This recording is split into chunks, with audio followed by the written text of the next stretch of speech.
শফিক সাহেব, শফিক সাহেব, এগুলা কি দেখতে পাচ্ছি আমি? গত মাসের প্রোডাকশন এত কম কেন? যেখানে আমার 24 টন প্রোডাকশন হওয়ার কথা, সেখানে প্রোডাকশন হয়েছে 18 টন। হ্যাঁ, বাকি 6 টন প্রোডাকশন গেল কোথায়? জবাব দেন, জবাব দেন। স্যার, প্রোডাকশন কম হওয়ার কারণ হলো আপনার যে পরিচিত লোকগুলা রয়েছে ওরা স্যার আমার কথা শুনতে চায় না। সেজন্য স্যার আমি টার্গেট ফিল আপ করতে পারি নাই। এই, তুমি কিসের ম্যানেজার? হ্যাঁ, তোমার লোকজন রে তুমি তুমি কথা শোনাইতে পারো না? তুমি কিসের ম্যানেজার? স্যার, আমি বেশি চাপ দিলে ওরা আপনার দাপট দেখায়।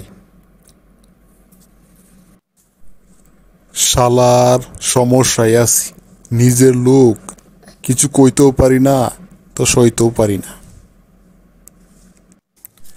মামা, ও মামা, এই পিএম স্যার তো আমাকে বোকা দিছে। কি এত বড় সাহস? কে দিয়েছে পিএম রে আমার বাইক নাকি বোকা দেই? হ্যাঁ, এই পিএম রে এখন আসতে বলো আমার কাছে, তাড়াতাড়ি পাঠাইয়া দাও। আসসালামু আলাইকুম স্যার, আপনি কি আমাকে ডেকেছেন? এই, তুমি কি আমার বাইক নাকি চিনো নাই?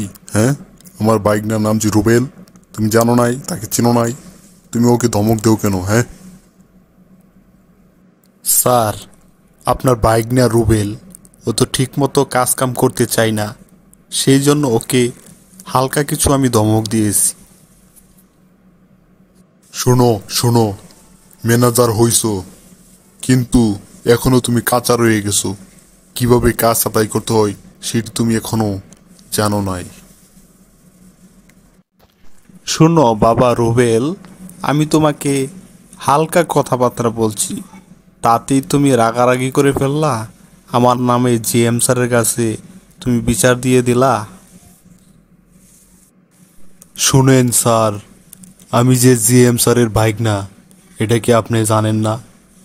জানেন, তারপরও আপনি আমাকে গালিগালাজ করলেন কেন? আমার উপর চাপ দেন কেন?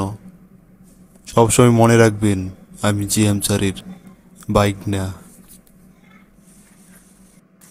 রুবেল শোনো, জিএম স্যার আমার উপর চাপ দেই, সেজন্য আমিও সবার উপর চাপ দিতে বাধ্য। শোনেন, নেক্সট আর কোনো দিন আমার সাথে খারাপ ব্যবহার করবেন না, বুঝছেন? ভালো করে চিনে রাখেন, আমি তো জিএম স্যারের বাইক না। আচ্ছা ঠিক আছে বাবা।